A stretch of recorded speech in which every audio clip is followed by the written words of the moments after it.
Welcome to the Weather Guru podcast for May 5th, 2026 for the lower 48. Thank you for joining me. Hit that subscribe button and like button on the way in. Right now we're seeing warm temperatures surge in the northeast, the mid-Atlantic, the southeast, and the Sunbelt states here. And it looks to be great as a frontal boundary is coming through the Midwest here, as you can see. This can produce some showers and storms for the nation's heartland here. But otherwise, warm temperatures before we go back to cool springtime conditions here. Looking at National Weather Service hazards, Denver, Colorado, and areas in the continental divide are experiencing snowstorm, windstorm weather advisories and warnings are in effect, as well as freeze watches are in effect.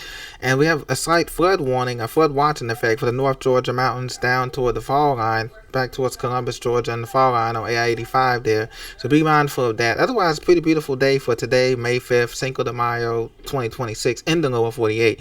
A couple of frost and freeze warnings, winter weather in effect for the Twin Cities, Minneapolis, St. Paul, over toward Eau Claire and Toma, Wisconsin on 94 there, and back over towards South Dakota, Pierre, South Dakota there.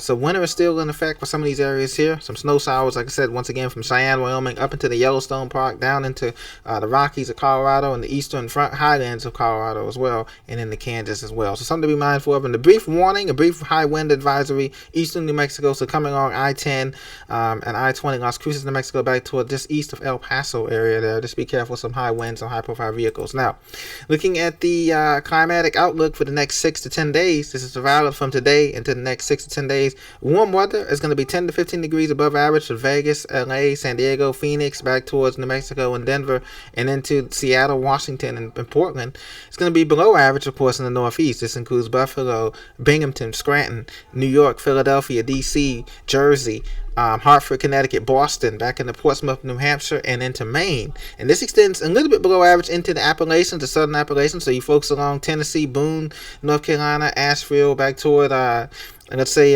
Knoxville, Maryville, Tennessee, back into Nashville, up into the Ohio Valley, Columbus, Cincinnati, Cleveland, Indianapolis, Chicago, Great Lakes, and even Detroit. You're going to be as much as 10 degrees below average along that area there. So just something to look out for in the next 6 to 10 days.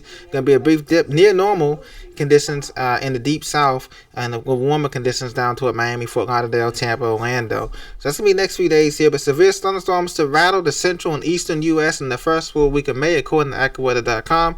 This is going to be storms from Texas to the Midwest, bringing hail, damaging winds, and a few tornadoes and flooding here. So that's to be coming in on Tuesday and Wednesday and Thursday, this multi-day threat here. As you can see, we have hail, downpours, and isolated tornadoes from Jackson, Mississippi, Shreveport, back toward Birmingham, Alabama, and then Tupelo, Mississippi. And all those areas there are going to be experiencing moderate severe thunderstorms with winds gusting to 65 miles an hour, as well as 1 to 2 inch hail. So be on the lookout for that on Wednesday, tomorrow. And then if you're in those states, and then likely some storms also could be affecting Chattanooga, Atlanta, Montgomery, Mobile, New Orleans, and Houston. But this is going to be more of a garden variety lightning and rainstorm. But that bullseye is going to be from I-20 corridor, from Shreveport to Jackson, back toward Birmingham, I-20 59 corridor, and also the I-55 corridor in central Mississippi. So and then Thursday, the threat extends further east. This includes people along the I-10 corridor from Tallahassee, Mobile, Pensacola, New Orleans, back toward I-75 from Albany up into just south of the Atlanta metro,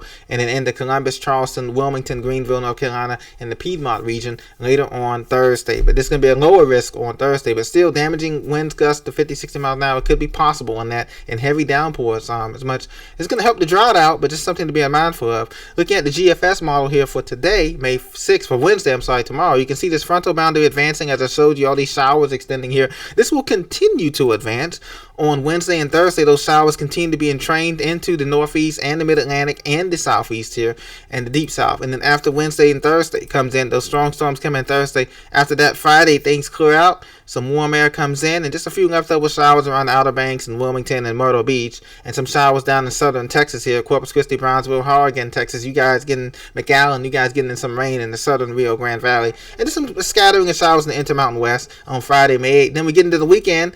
May 9th, Saturday, some more showers here in the Ohio Valley and some more toward coastal Canadian border. And then on Sunday, deep showers develop once again in the nation's heartland and extending from St. Louis back toward the deep south here. So this has been the Weather Guru forecast update for May 5th, 2026. Hit that like, hit that subscribe button. I'll see you on the next episode. Take care.